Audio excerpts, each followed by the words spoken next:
تو یہ بات عربوں کو سمجھ میں آتی تھی، تو وہ پھر ضد میں کہتے تھے مذمم برا ہے، محمد کے بجائے مذمم کہتے تھے۔ مذمم کا معنی ہے مذمت کیا ہوا آدمی، برا آدمی، تو کہتے تھے برا آدمی برا ہے۔ اللہ کے نبی سے کسی نے آ کر کہا جی وہ آپ کو نا مذمم کہہ کر برا بھلا کہتے ہیں، آپ نے فرمایا کوئی پریشانی کی بات ہی نہیں، میں محمد ہوں، میں مذمم ہوں ہی نہیں، وہ کسی اور کو برا بھلا کہتے ہوں گے۔ کیسی عجیب بات ہے کہ لوگ اللہ کے نبی کو برا کہہ ہی نہیں سکتے، عجب بات ہے۔ پھر اللہ کے نبی علیہ السلام کا نام مبارک محمد ایسا ہے، دشمن بھی آپ کا نام لے تو جب تک آپ کے نام کو چوم نہ لے اس وقت تک نام ہی ادا نہیں کر سکتا۔ منہ دونوں ہونٹ مل گئے، ہا ادا ہوئی، پھر میم پر دونوں ہونٹ مل گئے، 2 دفعہ اس مبارک اور پیارے نام کا آدمی بوسہ لیتا ہے اور پھر زبان سے نام ادا ہوتا ہے۔ تو جو نام بوسے لے کر ادا ہوتا ہو، اس نام کے پہلے 2 دفعہ آپ نے بوسے لیے، پھر اس کے بعد آپ اس کو کہتے ہیں کہ یہ برا ہے، اس سے تو پتہ چلا کہ تو خود برا ہے۔ 2 منٹ پہلے بوسے لے رہا تھا اور ابھی اسی کو برا بھلا کہہ رہے، تو خود غلط لگتا ہے۔ اللہ نے ایسا نام بنا دیا اپنے پیارے حبیب سرکار دو عالم صلی اللہ علیہ وسلم کا کہ انسان بے بس ہے ان کی تعریفوں پر۔ کافر بھی آپ کی ذات میں کوئی نکتہ چینی نہیں کر سکے، آپ کی ذات میں کوئی عیب نہیں نکال سکے، حتیٰ کہ اکٹھے بیٹھ کر میٹنگیں کرتے تھے کہ کیسے آپ کو برا کہا جائے۔ پھر جب آپ کے بارے میں کہتے تھے کہ آپ کو یوں کہا جائے تو ان کے اپنے کافر کہتے تھے کہ یار یہ بات چلے گی نہیں۔ مثلا وہ کہتے تھے کہ اس کو کہیں کہ شاعر ہے، اس لیے اس کا اچھا کلام پیش کرتا ہے قرآن کی شکل میں۔ دوسرے کہتے تھے نہیں یار وہ شاعر نہیں ہے، شاعر کا ایسے کلام نہیں ہوتا، لہذا اس کی کسی اور طریقے سے اس کے خلاف کمپین چلو۔ پھر کہتے تھے کہ کبھی ہم اس کو کہتے ہیں کہ یہ مجنون ہے، ایسے دیوانوں والی باتیں کرتا ہے اور ہمارے بتوں کے خلاف بولتا ہے۔ لوگ کہتے تھے اتنا سمجھدار آدمی اس کو مجنون کیسے کہیں گے؟ تو وہ سوچ کے ان کو کچھ سمجھ نہیں آتا تھا کہ اس کو برا کیسے کہیں۔ تو پھر آخر میں بچا کے کوئی بات ان کی سمجھ میں آتی تھی اپنے دلوں کو مطمئن کرنے کے لیے، وہ یہ آتی تھی کہ جادوگر ہے، اور وہ جادوگر بھی ان پر فٹ نہیں آتا تھا، تو اعتراض ہوتا تھا جادوگر کیسے ہے؟ تو پھر اس کا کھینچ کے یہ جواب بناتے تھے، یہ لوگوں کو اپنے ماں باپ سے جدا کر دیتا ہے اور ان کے اصلی معبودوں سے یعنی بتوں سے جدا کر دیتا ہے، تو جادوگر کا کام ہوتا ہے کوئی نیا کام کر دینا، تو اس نے نیا کام کیا ہوا ہے اس لیے جادوگر۔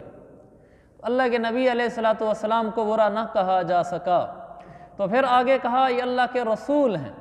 رسول کا درجہ نبی سے زیادہ ہوتا ہے۔ نبی وہ ہوتا ہے جس کو اللہ نے یہ عہدہ نبوت منصب نبوت دیا ہو کہ لوگوں کو شریعت کی طرف بلائے، اور اس پر نئی کتاب کا آنا ضروری نہیں ہوتا۔ رسول وہ ہوتا ہے جو اللہ کی طرف سے نبوت کے عہدے اور منصب پر فیض بھی ہوتا ہے اور ساتھ اس پر نئی آسمانی کتاب بھی آتی ہے۔ اس لیے رسولوں کی تعداد تھوڑی ہے، نبیوں کی تعداد 1.25 لاکھ ہے۔ فرمایا میرا حبیب محمد علیہ السلام اونچی شان والے ہیں، وہ رسول ہیں، قربان جائے اللہ پر۔ آگے کا وہ خاتم النبیین، پیچھے کا رسول اللہ، تو آگے ہونا چاہیے تھا وہ خاتم المرسلین، کہ وہ سب رسولوں کے آخر ہیں۔ یہاں عقیدہ ختم نبوت بیان کرنا تھا کہ حضور کے بعد کوئی نبی نہیں ہے، تو اللہ نے فرمایا خاتم النبیین، نبیوں میں سب سے آخری ہیں، اس لیے کہ ہر رسول نبی ہوتا ہے، ہر نبی تو نبی ہوتا ہی ہے، ہر رسول بھی نبی ہوتا ہے۔ جب اللہ نے کہہ دیا کہ سب نبیوں کے آخر میں آنے والے ہیں، تو اس کے پتہ چلا کہ جتنے نبی جس شکل میں آئے، چاہے نبوت کی شکل میں آئے یا رسالت کی شکل میں آئے، ان نبیوں کا سلسلہ آج ختم ہو گیا ہے۔ اگر آپ یہ اللہ تعالیٰ کہتا خاتم المرسلین کہ رسولوں کے آخر ہیں، تو بھی بات ٹھیک تھی، لیکن کوئی آدمی اس میں سے پوائنٹ نکالنا چاہے تو نکال سکتا تھا ٹیڑھے طریقے سے کہ رسولوں کے آخری ہیں، نبیوں کے آخری تو نہیں ہے، نبی آ سکتا ہے آپ کے بعد۔ فرمایا نہیں، نبیوں کے آخر ہیں، اس لیے آپ کے بعد کوئی نبی نہیں آ سکتا۔ نبی نہیں آ سکتا، اس کا مطلب یہ ہے کہ آپ صلی اللہ علیہ وسلم کے بعد کوئی شخص عہدہ نبوت پر فیض نہیں ہو سکتا، آپ کے بعد کسی کو نبوت عطا نہیں کی جائے گی، آپ کے بعد کسی کو نبوت نہیں دی جائے گی۔ یہ مطلب ہے خاتم النبیین کا۔ یہ مطلب میں نے اس لیے بیان کیا ہے کہ بعض لوگ کہتے ہیں کہ حضرت عیسیٰ علیہ السلام نے جو بعد میں آنا ہے تو وہ تو نبی ہیں،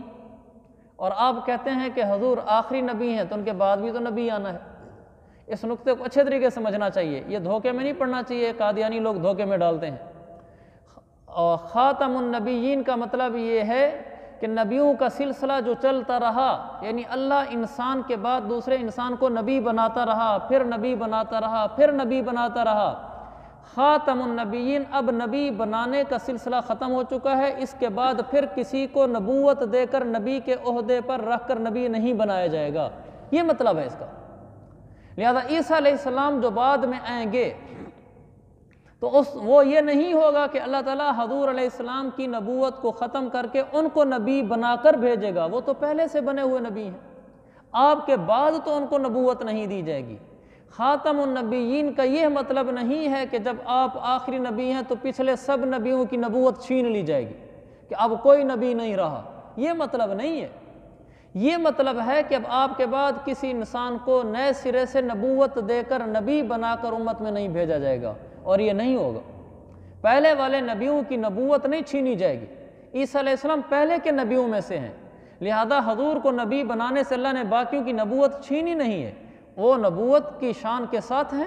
وہ بلا شبہ نبی ہیں۔ عیسیٰ علیہ السلام جب آئیں گے تو اس طرح نہیں آئیں گے کہ اللہ نے ان کو کوئی نیا نبی بنا کر بھیجا ہے،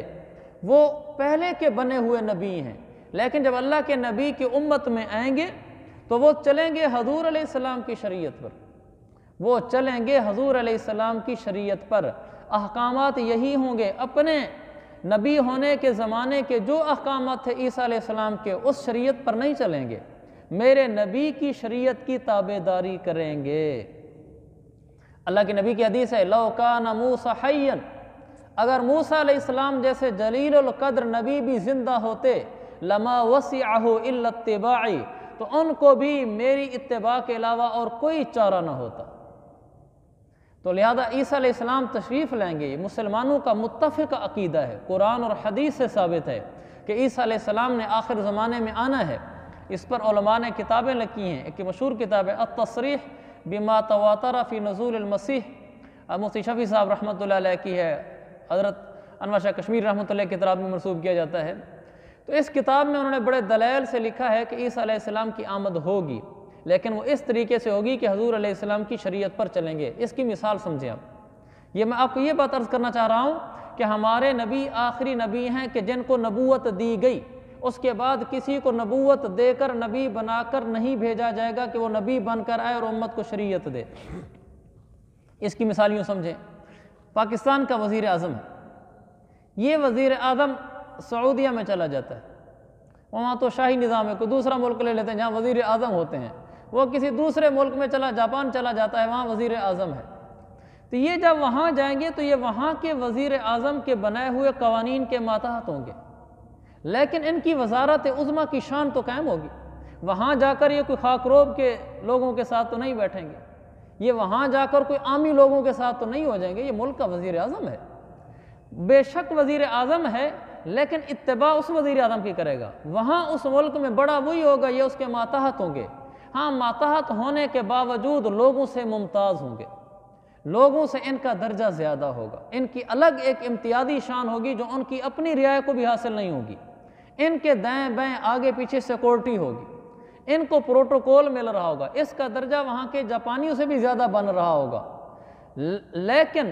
اتباع اسی وزیر اعظم کے قانون کی کریں گے، اور ان کی اونچی شان بھی قائم ہوگی، دونوں چیزیں بیک وقت ہوں گی، اونچی شان بھی قائم ہوگی اور تابعداری بھی ان کی کر رہے ہوں گے، ان سے بڑے نہیں ہوں گے۔ ایسے عیسیٰ علیہ السلام جب تشریف لائیں گے، ان کی نبوت کی وجہ سے اونچی شان قائم ہوگی یہاں،